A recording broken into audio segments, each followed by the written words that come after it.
Very good evening to all dignitaries and friends gathered here on this wonderful day, World Environment Day.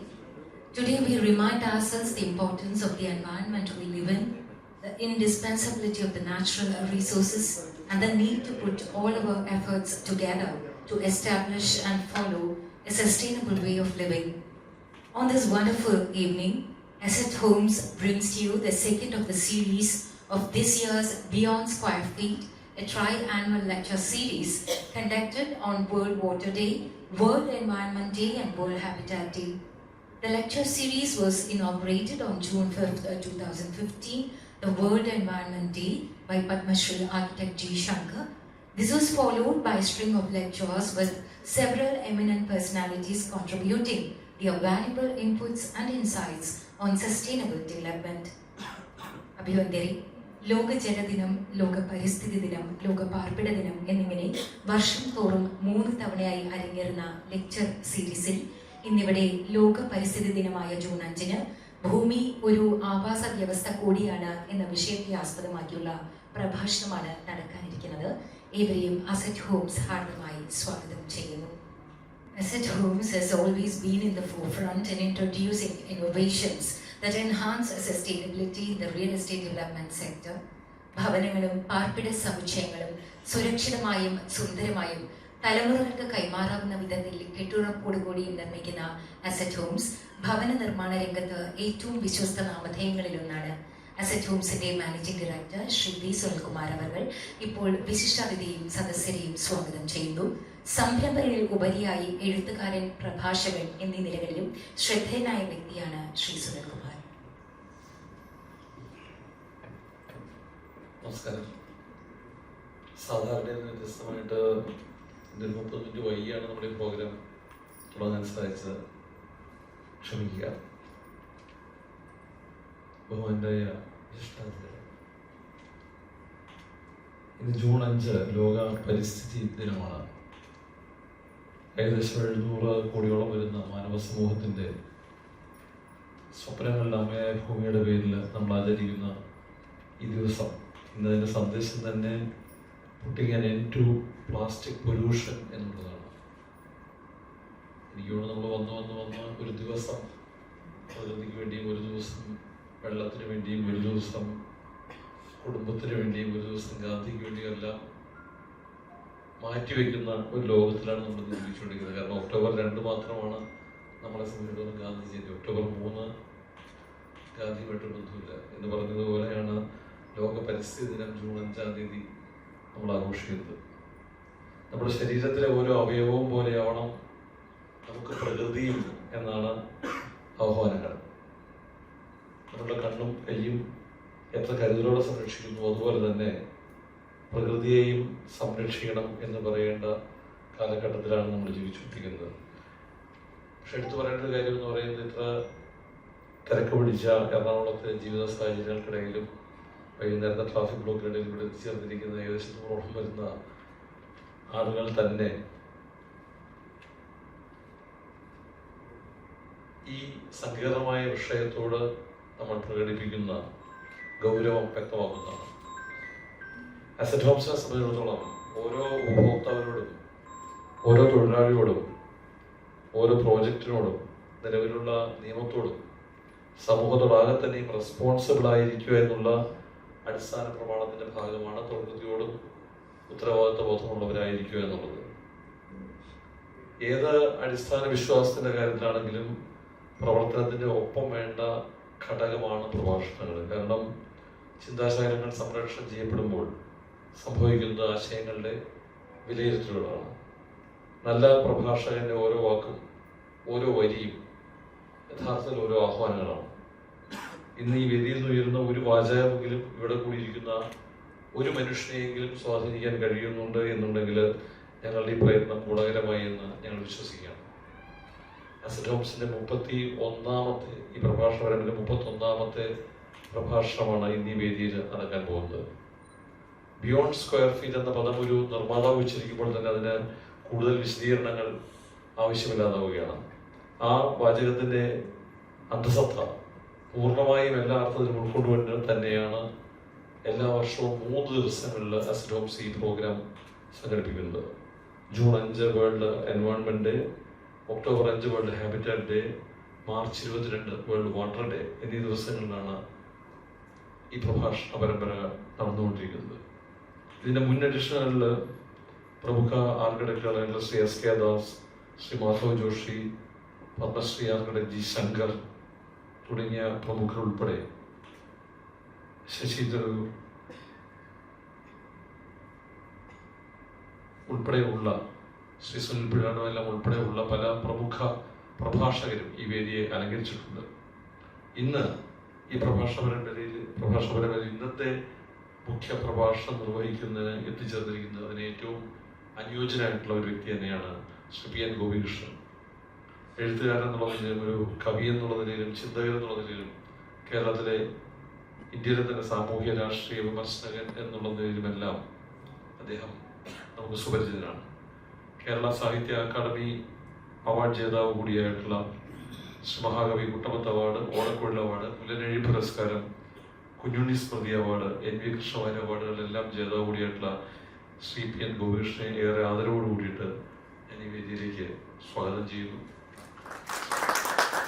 ഏറെ ആദരവോട് തന്നെ ഇവിടെ എത്തിച്ചേർന്നിരിക്കുന്ന കൊച്ചിയിലെ പ്രമുഖ പൗരാവലിയെയും സഹപ്രവർത്തകരെയും മുഴുവൻ അഭ്യുദയകാംക്ഷികളെയും സ്വാഗതം ചെയ്യുന്നതോടൊപ്പം തന്നെ ബിയോണ്ട് സ്ക്വയർ ഫീറ്റിൻ്റെ തുടർന്നുള്ള പ്രഭാഷണ പരമ്പരകളിലും പരിപാടികളിലും നിങ്ങളുടെ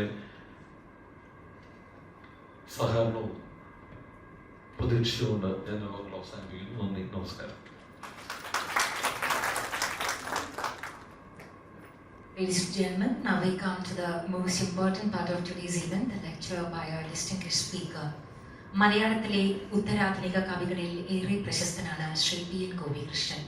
കാലിക പ്രശസ്തിയുള്ള ഇദ്ദേഹത്തിന്റെ കവിതകളിൽ ചരിത്രത്തിന്റെയും രാഷ്ട്രീയത്തിന്റെയും നിരന്തര സാന്നിധ്യം കാണാവുന്നതാണ്.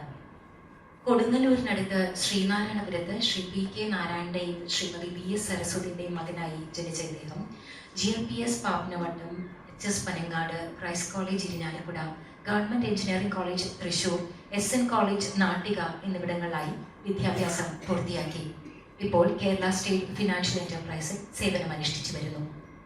എൻ്റെ ജീവിതത്തിലെ ഏറ്റവും ആദ്യത്തെ സ്ത്രീ ഏറ്റവും അവസാനത്തെ സ്ത്രീയോട് പറയുന്നത് മടിയരുടെ മാനിഫെസ്റ്റോ, ബിരിയാണിയും മറ്റ് കവിതകളും, പ്രളയവാരിധി നടുവിൽ നാം, ഒരു വ്യവസ്ഥയും ആത്മഹത്യ ചെയ്യുന്നില്ല, കവിത മാംസഭോജിയാണ് എന്നിവയാണ് ഇദ്ദേഹത്തിന്റെ പ്രശസ്തമായ കവിതാ സമാഹാരങ്ങൾ. ജീവിക്കുന്ന ദേശത്തിൽ അനുഭവങ്ങളുടെ തീക്ഷ്ണതയെ ഭാഷയുടെ അതിരുകൾ ഭേദിച്ച് ഒപ്പിയെടുക്കുന്ന മാന്ത്രികമായ ആലേഖനങ്ങളാണ് ശ്രീ ഗോപികൃഷ്ണന്റെ കവിതകൾ.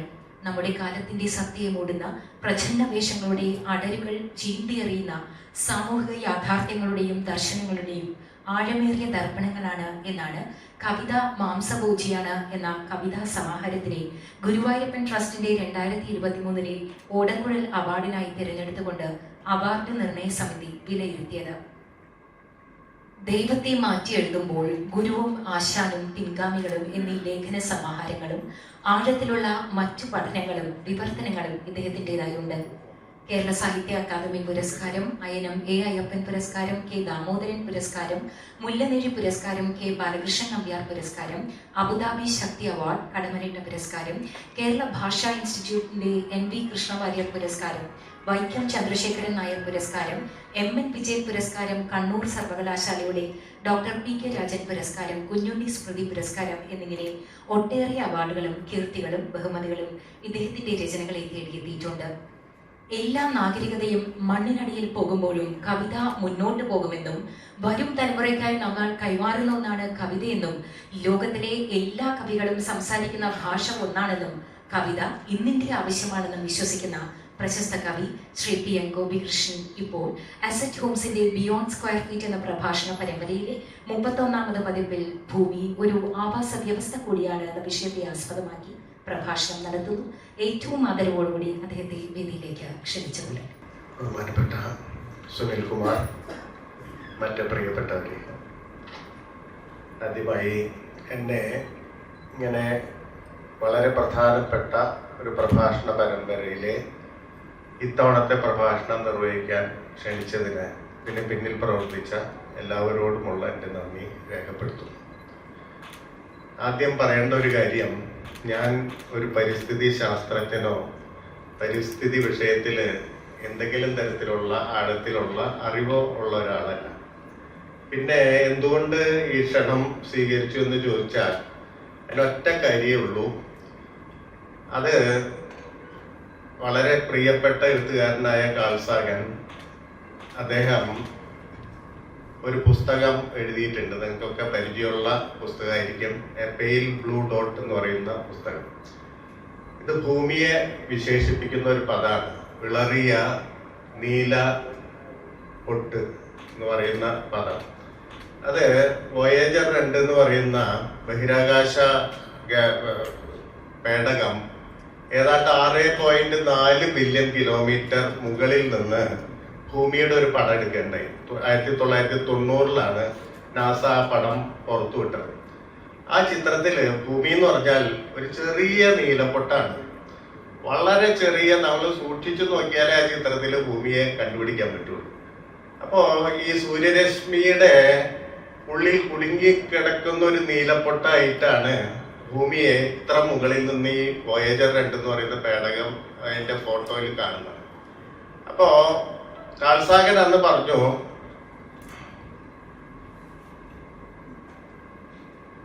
ഇത് പുസ്തകം അവതരിപ്പിച്ചുകൊണ്ട് പറയുണ്ടായി, ഈ ചെറിയ പൊട്ട് എന്ന് പറയുന്നത് നമ്മുടെ വീടാണ്, നമ്മൾ തന്നെയാണ്. നമ്മൾ സ്നേഹിക്കുന്ന എല്ലാവരും അവിടെയാണ്. നമുക്ക് പരിചയമുള്ള എല്ലാ മനുഷ്യരും ആ സ്ഥലത്താണ്. നമ്മൾ കേട്ടറിഞ്ഞിട്ടുള്ള മനുഷ്യരും അവിടെയാണ്. ഈ ഭൂമിയിലാണ് നമ്മൾ വലിയ തരത്തിലുള്ള യുദ്ധങ്ങൾ നടത്തിയത്, വലിയ തരത്തിലുള്ള ഓരോ വ്യവസ്ഥകൾ ഉണ്ടാക്കിയത് അവിടെയാണ്. ഇവിടെയാണ് ആയിരക്കണക്കിന് മതങ്ങൾ പൊട്ടിമുളച്ചത്, ചില മതങ്ങൾ അവസാനിച്ചു പോയത്. ഇവിടെയാണ് അനേകം രാജാക്കന്മാര് അനേകം എണ്ണിയാലൊടുങ്ങാത്ത ചോര ഒഴുക്കിയത്. ഇങ്ങനെ ഈ ഭൂമിയാണ് നമുക്കെല്ലാം.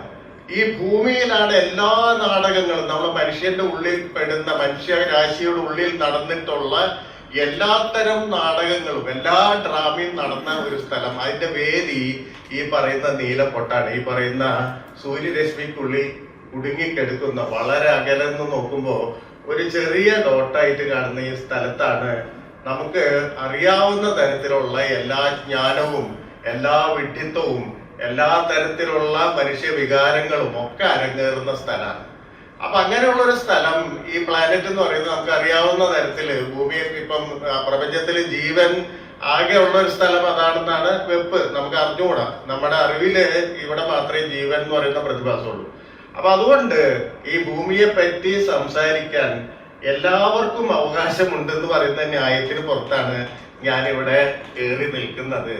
അല്ലാതെ എനിക്ക് പരിസ്ഥിതിയെ പറ്റി എന്തെങ്കിലും ആഴത്തിലുള്ള ജ്ഞാനം ഉണ്ടായിട്ടില്ല. എനിക്ക് ആകെ അറിയാവുന്ന കാര്യം എന്ന് പറഞ്ഞാല് കുറച്ച് കവിതകളാണ്.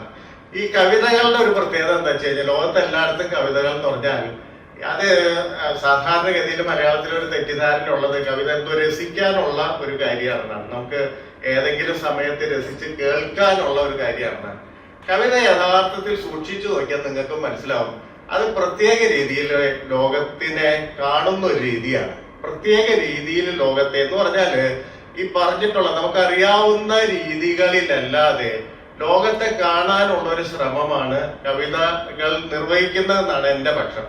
അങ്ങനെ നോക്കുമ്പോൾ ഈ പറയുന്ന തരത്തില് ഈ പരിസ്ഥിതിയെ പറ്റിയും കവിതയിലൂടെ ഒരു നോട്ടം സാധ്യമാണെന്ന് കാണാൻ പറ്റും. മലയാള കവിതയിൽ ഒരുപാട് ഉദാഹരണങ്ങളുണ്ട്. അതിൽ ഏറ്റവും പ്രധാനപ്പെട്ട ഒരു ഉദാഹരണം എന്ന് പറയുന്നത് ഇടശ്ശേരി എന്ന് പറയുന്ന കവിയാണ്. ഇടശ്ശേരി പിൽക്കാലത്താണ് വളരെ പ്രസിദ്ധനായത്. ജീവിച്ചിരിക്കുന്ന കാലത്ത് വളരെ കുറച്ച് പുരസ്കാരങ്ങൾ മാത്രം കിട്ടുകയും വളരെ കുറച്ച് അംഗീകാരം കിട്ടുകയും വളരെ കുറച്ച് എഴുത്തുകൾ മാത്രമേ എടശ്ശേരിയെ കുറിച്ച് ആ കാലത്ത് ഉണ്ടായിട്ടുള്ളൂ. ഒരു പുസ്തകം ഉണ്ടാവുന്ന എടശ്ശേരിയുടെ 60 വയസ്സൊക്കെ കഴിയുന്ന സമയത്താണ് എടശ്ശേരിയെ പറ്റിയുള്ള ഒരു വിലയിരുത്തല് തന്നെ മലയാളത്തിൽ ഉണ്ടാവുന്നത്. ഇതാ ഒരു കവി എന്ന് പറയുന്ന ആ സമയത്ത്, അന്ന് 60 വയസ്സ് വലിയ പ്രായമാണ്, ഷഷ്ടിപൂർത്തി എന്നൊക്കെ പറഞ്ഞാൽ ഏതാണ്ട് മരിക്കാറായി എന്നാണ് അന്നത്തെ കാലത്തെ അർത്ഥം. ആയുർദൈർഘ്യമൊന്നും അക്കാലത്ത് ഇത്ര ഇല്ലാത്തത് കൊണ്ട്. അപ്പൊ ആ സമയത്താണ് ആദ്യം ഒരു പുസ്തകം എഴുതുന്നത്. ഇതാ ഒരു കവി എന്നുള്ള പേരിലാണ് ആ പുസ്തകം പുറത്തു വന്നത്. കുറെ പേര് ഇടശ്ശേരിയെ പറ്റി എഴുതിയ ലേഖനങ്ങളാണ്.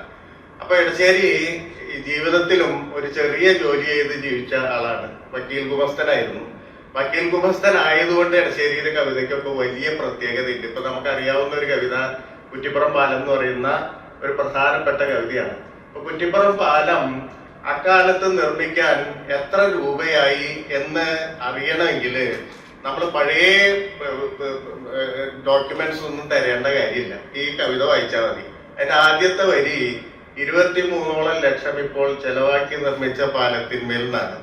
അപ്പോ അങ്ങനെ ഒരു സ്റ്റാറ്റിസ്റ്റിക്സിൽ നിന്നാണ് കവിത തുടങ്ങുന്നത്. കാരണം എടശ്ശേരി വക്കീൽ ഗുമസ്തനായതുകൊണ്ട് എന്നും ഈ ആധാരം നോക്കണം. ഗുമസ്തന് ഈ ആധാരങ്ങൾ നോക്കണം. ഈ ആധാരങ്ങൾ നോക്കിയാല് ഇപ്പം ഞാനൊക്കെ ഈ ഒരു ധനകാര്യ സ്ഥാപനത്തിൽ പ്രവർത്തിക്കുന്നതുകൊണ്ട് ദിവസവും ഇങ്ങനെ കുറെ ആധാരം നോക്കേണ്ടി വരും. ഭൂമിയിൽ നിന്ന് കേട്ടപ്പോ വില നമ്മുടെ ഉള്ളിൽ വരും.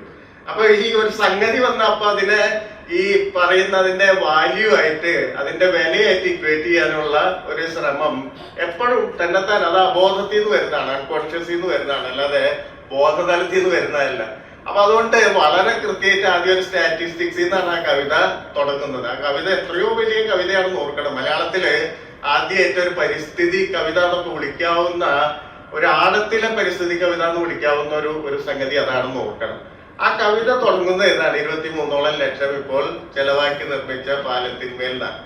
എടശ്ശേരിയുടെ ആ കവിതയിൽ ഞാൻ പറയാൻ ഉദ്ദേശിക്കുന്നത് മറിച്ച് പള്ളിക്കൂടത്തിലേക്ക് വീണ്ടും എന്ന് പറയുന്ന ഒരു കവിത എടശ്ശേരി എഴുതുന്നുണ്ട്. ഈ കവിതയ്ക്കും വളരെ പ്രാധാന്യമുണ്ട്. ഒന്ന്, ഈ വിദ്യാഭ്യാസം എന്ന് പറയുന്നത് വളരെ പ്രധാനപ്പെട്ട ഒരു കാര്യമായിട്ട് മലയാള സമൂഹം കരുതിയിരുന്നു. മലയാളത്തിൽ ഏറ്റവും വലിയ സമരങ്ങൾ ഉണ്ടാവുന്നത്, കേരളത്തിൽ ഏറ്റവും വലിയ സമരങ്ങൾ ഉണ്ടാവുന്നത് വിദ്യക്ക് വേണ്ടിയിട്ടാണ്. അത് നമ്മുടെ ചരിത്രത്തെ വ്യത്യസ്തമാക്കുന്നുണ്ട്. ഇപ്പോ കേരളത്തിലെ ആദ്യത്തെ പണിമുടക്ക് സമരം ഉണ്ടാക്കുന്നത് അയ്യങ്കാളിയാണ്. നിങ്ങൾക്ക് പലർക്കും അറിയാവുന്ന പോലെ അത് ഏതാണ്ട് 1.5 വർഷം നീണ്ടു നിന്ന സമരമാണ്. കർഷക തൊഴിലാളികളായ ദളിതരെ അയ്യങ്കാളി പാടത്ത് പണിയെടുക്കുന്നതിൽ നിന്ന് പിൻവലിപ്പിച്ചു. എന്നിട്ട് ജന്മിമാർക്കെതിരെ സമരം പ്രഖ്യാപിക്കുകയാണ്. ആ സമരം നമ്മൾ ഇന്ന് പരിശോധിക്കുമ്പോൾ അത് സാധാരണ തൊഴിൽ സമരങ്ങളിൽ നിന്ന് വ്യത്യസ്തമായി കൂലിക്കൂടുതലിന് വേണ്ടിയുള്ള സമരമായിരുന്നില്ല, മറിച്ച് വിദ്യാഭ്യാസത്തിന് വേണ്ടിയുള്ള സമരമായിരുന്നു. അതായത് ഞങ്ങളുടെ കുട്ടികളെ നിങ്ങളുടെ സ്കൂളിൽ പഠിപ്പിച്ചില്ലെങ്കിൽ നിങ്ങളുടെ പാടത്ത് മുട്ടിപ്പുല്ല് വിളയിക്കുന്നതാണ് ആ സമരത്തിന്റെ മുദ്രാവാക്യായിരുന്നത്. എന്ന് പറഞ്ഞാൽ ഈ പറയുന്ന ഫ്യൂഡൽ വ്യവസ്ഥിതിയിൽ പണി ചെയ്യുന്നത് ദളിതരാണ്, അതിന്റെ ഗുണം അനുഭവിക്കുന്നത് ഈ പറയുന്ന ജന്മിമാരാണ്. അപ്പൊ അതിനെതിരെ സമരം ചെയ്യുമ്പോ ഈ സമരത്തിന്റെ മുദ്രാവാക്യമായിട്ട് ഞങ്ങൾ പണി ചെയ്തില്ലെങ്കിൽ നിങ്ങളുടെ പാടം എന്ന് പറയുന്ന പാടത്തിന്റെ അർത്ഥം പോവും, അതിന് പകരം അത് കളഭൂമിയായിട്ട് തീരുന്നു പറഞ്ഞിട്ടുള്ള സമരമാണ്. അത് ഈ 1.5 വർഷം ആ സമരം നിലനിൽക്കുന്നുണ്ട്. അതിനുശേഷമാണ് പലപ്പോഴും ഈ പറയുന്ന തരത്തില് താഴ്ന്ന ജാതിക്കാരായി അവർക്ക് വേണ്ടിയിട്ട് സ്കൂളിന്റെ പടിവാതിൽ തുറന്നു കൊടുക്കുന്നു. കേരളത്തില് വിദ്യാഭ്യാസം എന്ന് പറയുന്നത് വളരെ പ്രധാനപ്പെട്ട ഒരു കാര്യമാവുന്നു. ആ സമയത്ത് തന്നെ കുമാരനാശാന്റെ ഒരു കവിത വരുന്നുണ്ട്, തീയക്കുട്ടിയുടെ വിചാരം എന്നാണ് ആ കവിതയുടെ പേര് തന്നെ. എന്ന് പറഞ്ഞാൽ സ്കൂളിൽ പഠിക്കാൻ പറ്റാത്ത താഴ്ന്ന ജാതിയിൽ പിറന്ന ഒരു കുട്ടിയുടെ വിലാപമാണത്. അതിലാണെന്ന് നമ്മൾ പലപ്പോഴും ഉദ്ധരിക്കുന്ന പ്രധാനപ്പെട്ട ചില വരികൾ ഉള്ളത്. എന്തിന്റെ ഭാരതതരെ കരയുന്നു, പാരതന്ത്ര്യം നിനക്ക് വിധി കൽപ്പിതമാണ് തായേ എന്നൊക്കെ പറയുന്ന വരിയുള്ളത്. എന്ന് പറഞ്ഞാൽ സ്വാതന്ത്ര്യ സമരം അവിടെ ഒരു സ്ഥലത്ത് നടക്കുന്നുണ്ട്. അപ്പൊ സ്വാതന്ത്ര്യ സമരം സ്വാതന്ത്ര്യത്തിന് വേണ്ടിയുള്ള സമരമാണ്.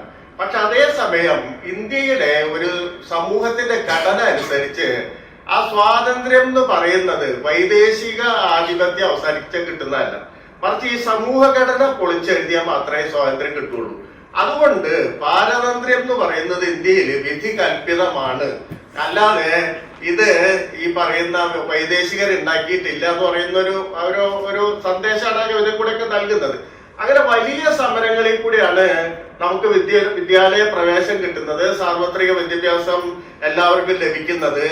ഇതിന് ശേഷം ആണ് ഈ കവിത വരുന്നത്. അതിനുശേഷം കുറച്ചു കാലം കഴിഞ്ഞിട്ടാണ് ഈ പള്ളിക്കൂടത്തിലേക്ക് വീണ്ടും എന്ന് പറയുന്ന കവിത വരുന്നത്.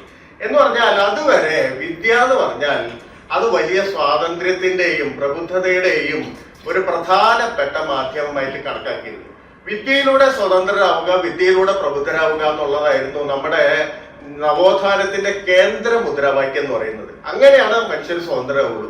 നമുക്ക് വിദ്യാഭ്യാസം വഴിയാണ് സ്വാതന്ത്ര്യം കിട്ടുക, വിദ്യാഭ്യാസം വഴിയാണ് നമ്മൾ എൻലൈറ്റൻഡ് ആവുക, പ്രബുദ്ധരാവുക എന്ന് പറയുന്ന ആ സന്ദേശമായിരുന്നു നമ്മള് ഒരുപക്ഷെ പുരോഗമനം എന്ന് പറയുന്ന ഒരു ആശയത്തിന്റെ കാതൽ എന്ന് പറയുന്നത്.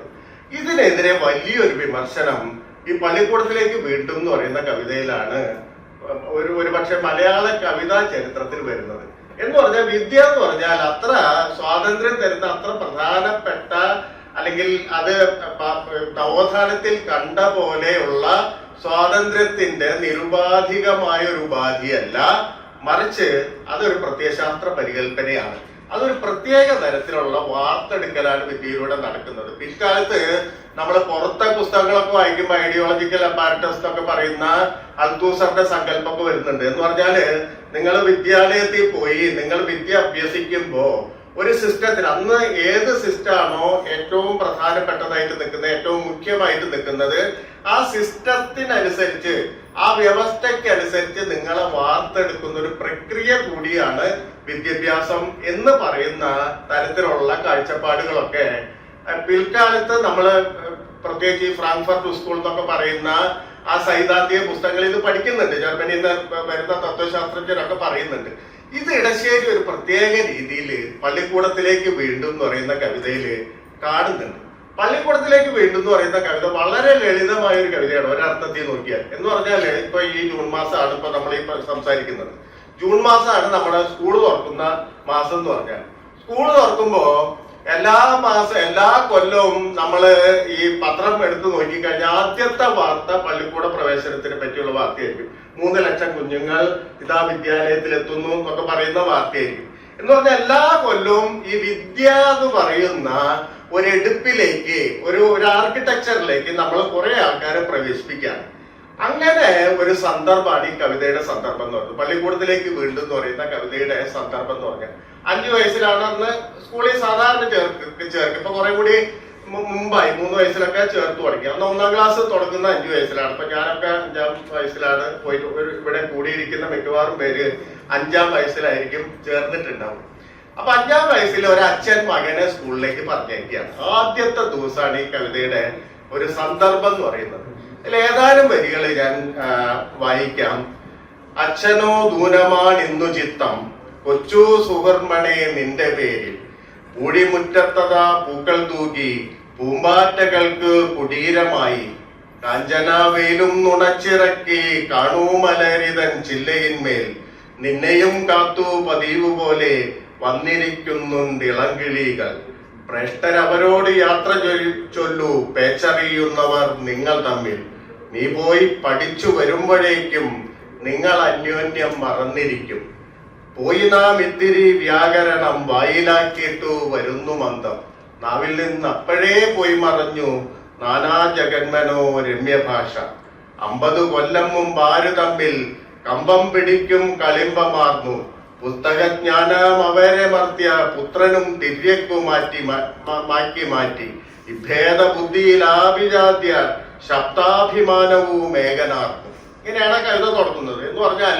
ഈ കുട്ടിയെ സ്കൂളിലേക്ക് പറഞ്ഞയക്കാണ്. അപ്പൊ അച്ഛന് എന്തോ ഒരു പ്രയാസന്റെ ഉള്ളിൽ, അച്ഛനോ ദൂരമാണ് ഇന്ന് ചിത്തം എന്ന് പറഞ്ഞിട്ടാണ് തുടങ്ങുന്നത്. അപ്പൊ കുട്ടിയെ സ്കൂളിൽ പറഞ്ഞയക്കുന്നു. കുട്ടി അതുവരെ എവിടെയായിരുന്നു എന്ന് പറയുന്ന ക്വസ്റ്റ്യൻ ആണ്. കുട്ടി അതുവരെ കളിച്ചു നടക്കുകയായിരുന്നു. നമ്മുടെയൊക്കെ കുട്ടിക്കാലം എന്ന് പറഞ്ഞാൽ ഇങ്ങനെ കളിച്ചു നടക്കുകയായിരുന്നു. അപ്പൊ അവിടെ അപ്പുറത്തെ ജില്ലയില് കിളികൾ വന്നിരിക്കും, ഇപ്പുറത്ത് ജന്തുക്കൾ, ചെറിയ വീട്ടുമൃഗങ്ങളൊക്കെ അതിലെ പോകും, പൂച്ചയും നായൊക്കെ അതിലെ പോകുന്നുണ്ടാവും. ഇതൊക്കെ തമ്മിൽ ഒരു ബന്ധം ആ കുട്ടിക്കുണ്ട്. അപ്പോ ഈ അച്ഛൻ പറയുന്നത്, നീ സ്കൂളിൽ പോകുമ്പോ ആദ്യം തന്നെ ഈ കിളികളോട് യാത്ര പറയും, നിന്നെയും കാത്തു പതിവ് പോലെ വന്നിരിക്കുന്നുണ്ട് ഇളംകിളികൾ, പ്രേഷ്ഠരവരോട് യാത്ര ചൊല്ലൂ പേച്ചറിയുന്നവർ നിങ്ങൾ തമ്മിൽ. ഇപ്പൊ നിനക്ക് പക്ഷിയുടെ ഭാഷ അറിയാം, നിനക്ക് പക്ഷിയോട് സംസാരിക്കാം, നിനക്ക് പൂച്ചയോട് സംസാരിക്കാം, നിനക്ക് ലോകത്തുള്ള എല്ലാത്തരം ജന്തു മൃഗാദികളോട് സംസാരിക്കാനുള്ള ഒരു ഭാഷ നിന്റെ കയ്യിലുണ്ട്. അതുകൊണ്ട് നീ ഇപ്പൊ യാത്ര പറയണം. കാരണം നീ നാളെ സ്കൂളിൽ പോയിട്ട് പഠിച്ചു വരുമ്പോ നിനക്ക് ആ ഭാഷ നഷ്ടപ്പെടും, നിനക്ക് ആ ഭാഷ അറിയാതെ. സ്കൂളിൽ എന്താ ചെയ്യുന്നത്? പോയി നാം ഇത്തിരി വ്യാകരണം വായിലാക്കിയിട്ട് വരുന്നു മന്ദം, നാവിൽ നിന്ന് എപ്പോഴേ പോയി മറഞ്ഞു നാനാ ജഗന്മനോരമ്യ ഭാഷ. എല്ലാ ലോകത്തോടും സംസാരിക്കാവുന്ന സുന്ദരമായ ഭാഷയുള്ള നാവ്, നിന്റെ നാവ് നീ നാളെ ഈ സ്കൂളിൽ പോയി 4 അക്ഷരം പഠിച്ചു വരുമ്പോ ഈ 4 ജഗന്മനോ രമ്യഭാഷ പോയിട്ട് നിനക്ക് ഒരു അച്ചടി ഭാഷ കിട്ടും, നിനക്ക് കുറെ വ്യാകരണം കിട്ടും അല്ലെ? ബഷീറിന്റെ ഇക്ക ചോദിച്ചപ്പോ ഈ ആക്കിയവും ആക്കിയാതോ എവിടെയെന്ന് ചോദിക്കുന്നുണ്ട്. ബഷീർ എഴുതുമ്പോ അനിയൻ വന്നിട്ട്, കാരണം അനിയൻ സ്കൂൾ മാഷാണ്, അദ്ദേഹം പഠിച്ചിട്ടില്ല. അദ്ദേഹം നോവൽ എഴുതുമ്പോ ഈ നോവലിന്റെ ബാക്കി കാര്യങ്ങളല്ല ശ്രദ്ധിക്കുന്നത്, മറിച്ച് ഗ്രാമറാണ് മൊത്തം നോക്കുന്നത്. ഇതിന്റെ ഉള്ളില് ആഖ്യ എവിടെ, ആഖ്യാതാവ് എവിടെ, അതിന്റെ കർമ്മ ശരിയാണോ, അതിന്റെ സബ്ജക്ട് ശരിയാണോ, വെർബ് ഉപയോഗിച്ച് ശരിയാണോ എന്നൊക്കെയാണ് നോക്കുന്നത്. അപ്പൊ ഇതാണ് സംഭവിക്കുന്നത്. പോയി നാം ഇത്തിരി വ്യാകരണം വായിലാക്കിയിട്ടു വരുന്നു മന്ദം, നാവിൽ നിന്ന് എപ്പോഴേ പോയി മറഞ്ഞു നാനാ ജഗന്മനോ രമ്യ ഭാഷ. ഇതാണ് സംഭവിക്കുന്നത്. നീ സ്കൂളിൽ പോയി വരുമ്പോ നീ മർത്യപുത്രനും അവർ തിര്യക്കുകളുമാവും, അവർ ജന്തുക്കളും നീ മനുഷ്യനും ആവും. എന്ന് പറഞ്ഞാൽ പരിണാമം എന്ന് പറയുന്ന ഒരു ആശയം, നമ്മള് കടൽപ്പായലിന്റെ രൂപത്തിൽ ജീവൻ വരുന്നു, ആ ജീവൻ ഇങ്ങനെ കയറി കയറി പക്ഷിയായി, സസ്യമായി, മറ്റു തരം ജന്തുക്കളായി, അവസാനം മനുഷ്യൻ എന്ന് പറയുന്ന ഒരു സ്ഥലത്ത് ചെന്ന് നിൽക്കുമ്പോ നമ്മൾ തിരിഞ്ഞു നോക്കുമ്പോ ഈ പറയുന്ന ആ പൊട്ട് മുതൽ ഈ അറ്റം വരെ ഒരു ഒരു ഒരു ധാര, ഒരു തന്തു നമ്മുടെ ഉള്ളിലൊക്കെ വീണ് കിടക്കുന്നുണ്ട്. എല്ലാ ജന്തുക്കളെയും പരസ്പരം ബന്ധിപ്പിക്കുന്ന ഒരു ജീവന്റെ ഘടകം നമ്മുടെ കോശങ്ങളിലും വീണ് കിടക്കുന്നുണ്ട്. ഈ കാര്യമാണ് നിന്നെ ആദ്യം വിദ്യാഭ്യാസം മറക്കാൻ പ്രേരിപ്പിക്കുന്നത്. നീ വേറൊന്നാണെന്ന് പഠിപ്പിക്കുന്നു. നീ ലോകത്തിലെ ജന്തുകുലത്തിൽ നിന്ന് വ്യത്യസ്തമായ ഒന്നാണ് എന്ന് നിന്നെ പഠിപ്പിക്കുന്നു. ആഴത്തിൽ പറഞ്ഞാൽ കൾച്ചർ എന്ന് പറയുന്ന ഒരു ആശയം ചെയ്യുന്നത് ഇതാണ്. ഈ നാച്ചുർ എന്ന് പറയുന്ന ഒരു സ്ഥലത്ത് നിന്ന് നമ്മൾ ജന്തുവാണ്, മൃഗമാണെന്ന് പറയുന്ന മനുഷ്യന്റെ അടിസ്ഥാനപരമായ കാര്യത്തെ എന്നേക്കും മറക്കാനായിട്ട് ഈ കൾച്ചർ എന്ന് പറയുന്ന, സംസ്കൃതി എന്ന് പറയുന്ന ഒരു ആശയം പ്രേരിപ്പിക്കുന്നുണ്ട്.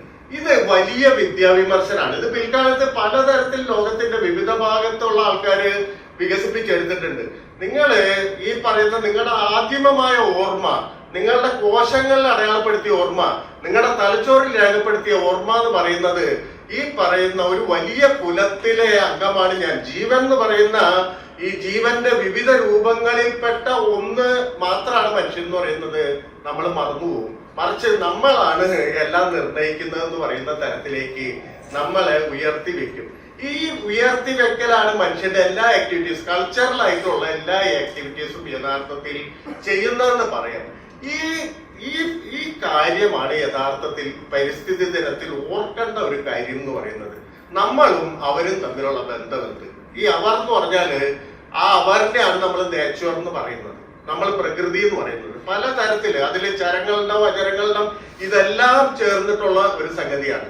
നമ്മളും അവരും തമ്മിലുള്ള ബന്ധം എന്ത് എന്ന് പറയുന്ന ക്വസ്റ്റ്യൻ ആദ്യമായിട്ട് ഉന്നയിക്കുന്നത് ഇടശ്ശേരിയാണ്. മലയാള കവിതയിൽ എന്ന് പറയും ആഴത്തിൽ ഉന്നയിക്കുന്നത് ഇടശ്ശേരിയാണെന്ന് പറയാം.